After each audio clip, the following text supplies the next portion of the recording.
నమస్తే. ప్రస్తుతం మనతో పాటు మల్కాజ్గిరి కార్పొరేటర్ శ్రావణ్ ఉన్నారు, మాట్లాడదాం. అలా చెప్పండి, ఈ రోజు పెద్ద ఎత్తున కూడా ప్రతి ఏటా 10 సంవత్సరాల నుంచి కూడా విమోచన దినోత్సవం జరుపుకుంటా ఉన్నారు తెలంగాణ వ్యాప్తంగా. మరి దీనికి సంబంధించి ఏం చెప్పాలనుకుంటున్నారు? ఈ రోజు చాలా గర్వమైనటువంటి మూమెంట్, ఒక ప్రౌడిష్ మూమెంట్ తెలంగాణ ప్రజలందరికీ కూడా, ఈ భారతదేశానికి కూడా.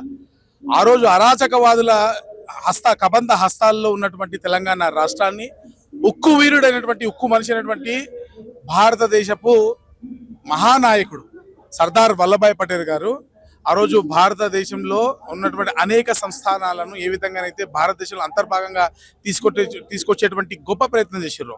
దానిలో భాగంగా తెలంగాణలో అతి క్రూరంగా రజాకారుల బారిన పడి, మీరు చూసి రజాకారుల బారిన ఎన్నెన్ని అకృత్యాలు జరిగినాయో తెలంగాణ రాష్ట్రం మొత్తం చూసింది. నగ్నంగా తెలంగాణ మహిళలను బతుకమ్మ ఆడించినటువంటి సందర్భాన్ని మనం చూసినాము.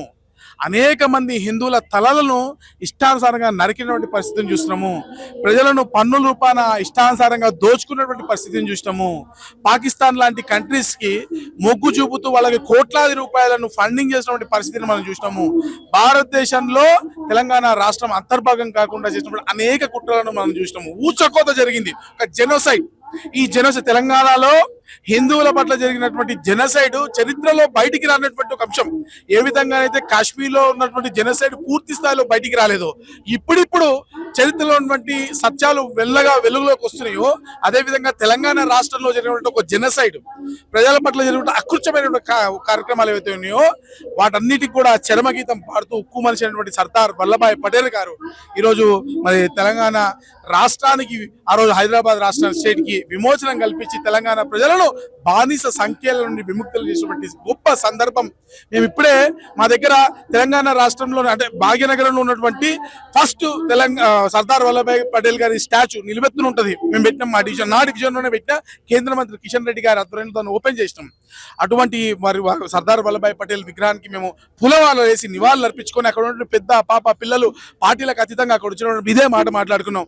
అప్పుడు ఉన్నటువంటి పెద్దవాళ్ళు ఏమన్నారంటే, వీళ్ళందరూ కూడా సాక్ష్యము, ఒకవేళ సర్దార్ వల్లభాయ్ పటేల్ కనుక ఆ రోజు మరి ఈ తెలంగాణ రాష్ట్రాన్ని విముక్తులను కనుక చేయకపోయి ఉంటే ఒక జనరేషన్ మా జనరేషన్ నాశనం అయిపోయి ఉండేది అని చెప్పారు. నేను ఒక జనరేషన్ నాశనం అయినప్పుడు తద్వారా అది ప్రాపగేట్ అయ్యేది భవిష్యత్ తరాలు కూడా. ఈ రోజు తెలంగాణ రాష్ట్రం స్వేచ్ఛా వాయువులు ఏ విధంగా మనం పిలుస్తున్నాము, స్వేచ్ఛగా ఇక్కడ ఉన్నటువంటి పెరడ్ గ్రౌండ్ లో ఈరోజు సిటీలో మనం స్వేచ్ఛా వాయువులు పీలిస్తే ఇష్టానుసారంగా ఎంత స్వేచ్ఛతోటి మనం తిరగలుగుతున్నామో ఈ పరిస్థితి ఉండేది కాదు. దీనికి కారణం సర్దార్ వల్లభాయ్ పటేల్, తెలంగాణ అమరవీరులు, తెలంగాణ పోరాట యోధులు అనేక మంది ఈరోజు తెలంగాణ రాష్ట్రం కోసం ఆ రోజు పోరాటం చేసినటువంటి, బానిస సంఖ్యలను విముక్తులు కావడం కోసం ఆ రోజు పోరాటం చేసినటువంటి అనేక మంది త్యాగధనులను ఈరోజు మనం స్మరించాల్సిన అవసరం ఉంది. సర్దార్ వల్లభాయ్ పటేల్ గారితో సహా వీరందరినీ కూడా త్యాగధనులను మనము స్మరించాల్సిన అవసరం ఉంది. ఇది ఒక పండుగ వాతావరణము, అంగరంగ వైభవంగా మీరు చూస్తూ ఉన్నారు.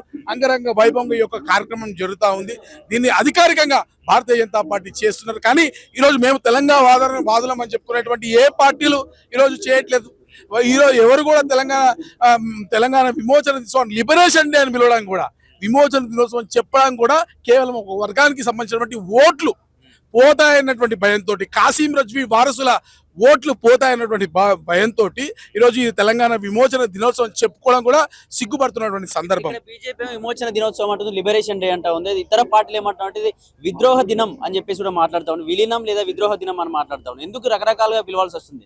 ఇప్పుడు విద్రోహ దినం అంటే మీకు ఎటువంటి ఇంట్యూషన్ వస్తుంది అంటే, తెలంగాణ ప్రాంతాన్ని భారతదేశంలో కలపడం విద్రోహమా?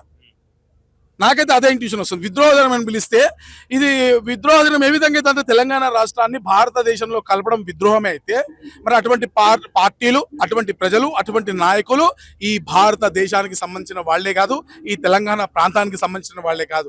అంటే తెలంగాణ ప్రజలను బానిస సంఖ్యలను విముక్తి చేసినందుకు ఈరోజు మరి విద్రోహం చేసినట్ట. సర్దార్ వల్లభాయ్ పటేల్ గారు విద్రోహం చేశారా? మరి భారత సైన్యం ఆ రోజు విద్రోహం చేసిందా?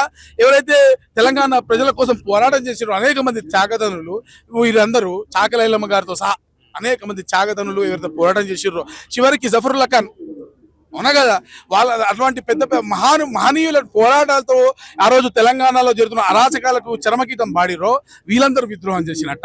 మరి ఎవరు విద్రోహం చేస్తారో చెప్తున్నటువంటి సోకాల్డ్ పార్టీలు ఈరోజు సుప్రీంకోర్టు డైరెక్ట్ అడిగింది, మీరు అసలు భారతీయులేనా అడిగింది. ఇంకింతకన్నా నిదర్శనం ఏం కావాలి? మీకు సిగ్గుశరం ఉందా? మీరు భారతీయులేనా? మీకు అసలు భారతదేశం పైన ఎప్పుడు పర్యటిస్తుంటారు? విదేశాల్లో గడ్డలపై నిల్చొని భారతదేశంలో ప్రజాస్వామ్యం అంతరించిపోయిందంటారు. తెలంగాణ ప్రజలకు ఏదైతే విమోచనం జరిగిందో దీన్ని తెలంగాణ విద్రోహ దినం అంటారు. అసలు మీకు సిగ్గు, శరము, లజ్జ, మానం ఏదైనా ఉందా అని అడుగుతా ఉన్నాం ఈ రోజున. ఇది ఖచ్చితంగా తెలంగాణ విమోచన దినోత్సవం. తెలంగాణ ప్రజలు స్వేచ్ఛా వాయువులు తీర్చుకున్నటువంటి సందర్భం ఇది.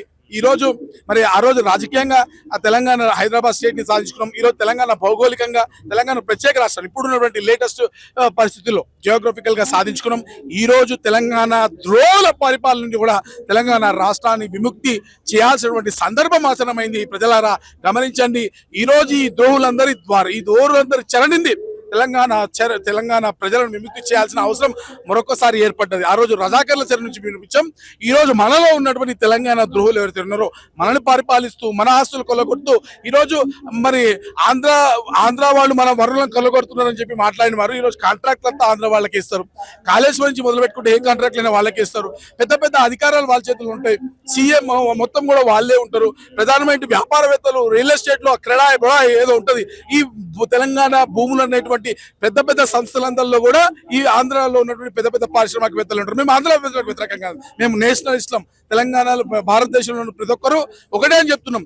కానీ తెలంగాణ సంస్కృతిని, సాంప్రదాయాన్ని గౌరవించాలని చెప్తున్నాం. తెలంగాణ బిడ్డలుగా, తెలంగాణ మట్టిలో పుట్టిన బిడ్డలుగా, తెలంగాణ రక్తం ఉన్న వాళ్ళుగా మేము తెలంగాణ ప్రజలను కూడా గౌరవించాలని చెప్తున్నటువంటి సందర్భం మాది.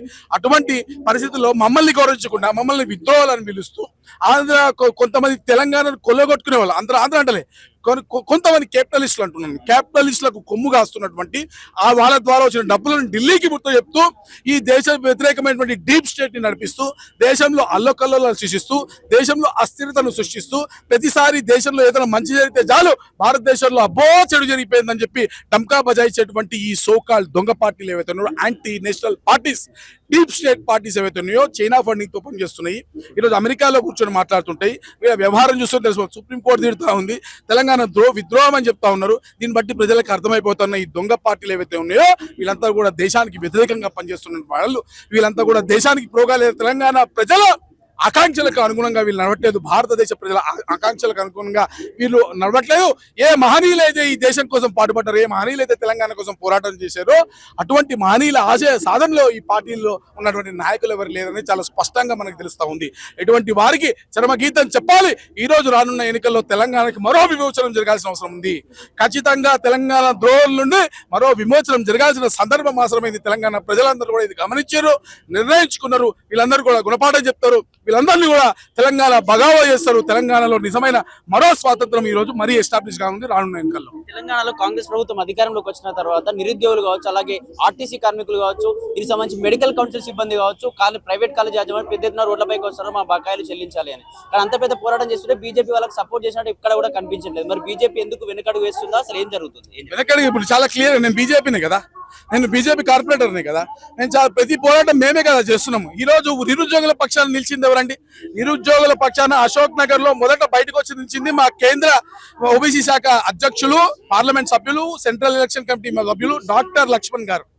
బండి సంజయ్ గారు తర్వాత వచ్చిర్రు. మొత్తం తెలంగాణ రాష్ట్రంలో ఉన్నటువంటి కిషన్ రెడ్డి గారితో ప్రతి ఒక్క నాయకులు, రామచంద్రరావు గారు, ప్రతి ఒక్కరు కూడా ఆ రోజు నిలబడ్డారు. మరి నిరుద్యోగుల పక్షాన నిలబడ్డది మేము. గ్రూప్ 1 లో ఉన్నటువంటి అభ్యర్థులకు అన్యాయం జరిగితే కోర్టుకెక్కింది మా నాయకులు, మా పార్టీ నాయకులు, మా పార్టీ కార్యకర్తలు. ఈరోజు తెలంగాణ వనరులను దోచుకుంటూ తెలంగాణ నిరుద్యోగులను మోసం చేస్తూ ఏ నీళ్లు, నిధులు, నియామకాల కోసం తెలంగాణ ప్రజలు పోరాటం చేసిర్రో ఆ నీళ్లు వాయే అవినీతితో వాళ్ళకి ఏటీఎం గా మారినటువంటి కాళేశ్వరం సంగతి మనం ప్రతిరోజు చూస్తూనే ఉన్నాం. ఈ రోజు కమిషన్ కూడా తేల్చింది. చాలా సరే, ఇంకా మనం దానిపైన మనం మాట్లాడడం అవసరం లేదు. కానీ చాలా క్లియర్ గా మనకు ఉన్నటువంటి ప్రైమా ఫేసి ఎవిడెన్స్ లో తెలిసిపోతుంది ఏ విధంగా కాళేశ్వరం పేరుతో తెలంగాణ ప్రజల డబ్బును దోచుకున్నారు అనేటువంటి విషయాన్ని ఈ రోజు తెలంగాణ ప్రజలందరూ చూస్తా ఉన్నారు.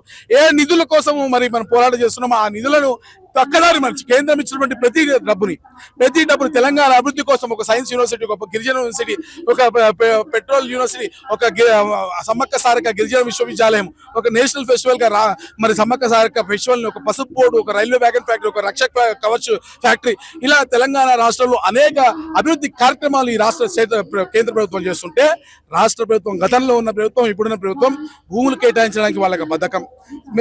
మెట్రోలకి చివరికి ఇస్తే నడపలేక చేతులు తెచ్చినటువంటి సందర్భాన్ని మనం చూస్తున్నాం. ఆరోగ్యశ్రీ సేవలు కూడా పూర్తి స్థాయిలో బంద్ అయినటువంటి పరిస్థితి మనం చూస్తున్నాం. నిరుద్యోగులు రోడ్డు మీదకి వెళ్ళే పరిస్థితి మనం చూస్తున్నాము. ఇంకా ఉద్యోగులు రోడ్డు మీదకి వచ్చిన పరిస్థితి చూస్తున్నాము. ఏదైతే గ్యారంటీల పేరుతోటి ప్రజలను పూటకపు హామీలతోటి ప్రజలను మోసం చేసిర్రో దాంట్లో ఉన్నటువంటి ఏ గ్యారంటీలు ఇంట్లో ఉన్నటువంటి మియా బీబీకి ఇద్దరికి అవ్వకి తాతకి ఇద్దరికి ఇంకో పెన్షన్ ఇస్తామని చెప్పి 6,000 రూపాయలు చెప్పిరో ఆ కబుల్ కానీ మీ కొత్త పెన్షన్లు ఈనాడు ఎక్కడా లేవు. ఏదో ఫ్రీ బస్ పేరుతోటి జుట్లు పట్టుకొని కొట్టుకునేటట్టు మహిళలు చేసారో ఆ మహిళా సాధికారిక దిశగా స్కిల్ డెవలప్మెంట్ సంబంధించినటువంటి యాక్టివిటీస్ ఎక్కడా కూడా లేవు. యువతకు ఉద్యోగ కల్పన, వాళ్ళకి స్కిల్ నైపుణ్యత పెంచి ఉద్యోగాలు కల్పించేటువంటి పరిస్థితి ఎక్కడా తెలంగాణ రాష్ట్రంలో కనిపిస్తలేదు. యువకులను నిధులు నియామకాలను ఉద్యోగులను మరి అన్ని వర్గాల ప్రజలను నిట్ట నిలువున వచ్చినటువంటి పార్టీ, నిట్ట నిలువున మోసం చేసినటువంటి పార్టీ ఇప్పుడు ఉన్నటువంటి పార్టీలు కానివ్వండి, గతంలో రాష్ట్రంలో ఉన్నటువంటి పార్టీలు కానివ్వండి. మరి ఇటువంటి పార్టీలు మాటలు మాట్లాడితే దయ్యాలు వేదాలు వలిచ్చినట్టుంటే తప్ప ఏ విధంగా కరెక్ట్ ఉంటాయి చెప్పండి. ఈ విధంగా చాలా క్లియర్ గా తెలుసు తెలంగాణ ప్రజలు డిసైడ్ అయ్యారు. రానున్న ఎన్నికల్లో భారతీయ జనతా పార్టీ ఖచ్చితంగా విజయ డంకా మోగించనుంది.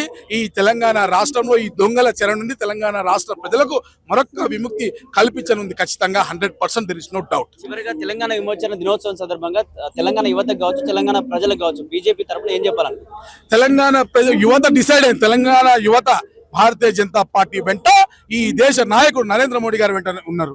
నిస్వార్థంగా ఈ దేశాన్ని అన్ని రంగాల్లో ముందుకు నడిపిస్తూ ప్రపంచ వ్యాప్తంగా భారతదేశాన్ని ముందుకు తీసుకెళ్లి ప్రపంచ దేశాన్ని గడగడలాస్తూ సోకాళ్ళ అగ్రరాజ్యాలను కూడా గడగడలాడిస్తూ భారతదేశాన్ని అభివృద్ధిలో పరుగులు పెట్టిస్తూ మన దేశాన్ని విశ్వవ్యాప్తంగా చేసి విశ్వగురుగా మార్చేటువంటి ప్రయత్నంలో ఒక్కొక్క అడుగు ముందుకు వేసేటువంటి నరేంద్ర మోడీ గారి పట్ల ఈ దేశ యువత, ఈ తెలంగాణ యువత కూడా మరి ఆకర్షితులై ఉన్నారు. అటువైపే చూస్తా ఉన్నారు. వీళ్ళందరూ కూడా ఖచ్చితంగా భారతీయ జనతా పార్టీని తెలంగాణ రాష్ట్రంలో అధికారంలో తీసుకొస్తారు. ఖచ్చితంగా ఈ తెలంగాణ రాష్ట్రంలో అధికారంలో వచ్చిన వెంటనే ఏవైతే తెలంగాణ రాష్ట్రానికి సంబంధించిన కల్లబొల్లి హామీలియం, ఫ్రీ BCM, అది ఫ్రీ ఇది ఫ్రీ అని చెప్పాం. కానీ తెలంగాణ యువతకు ఏది కావాలో అది చేస్తాం.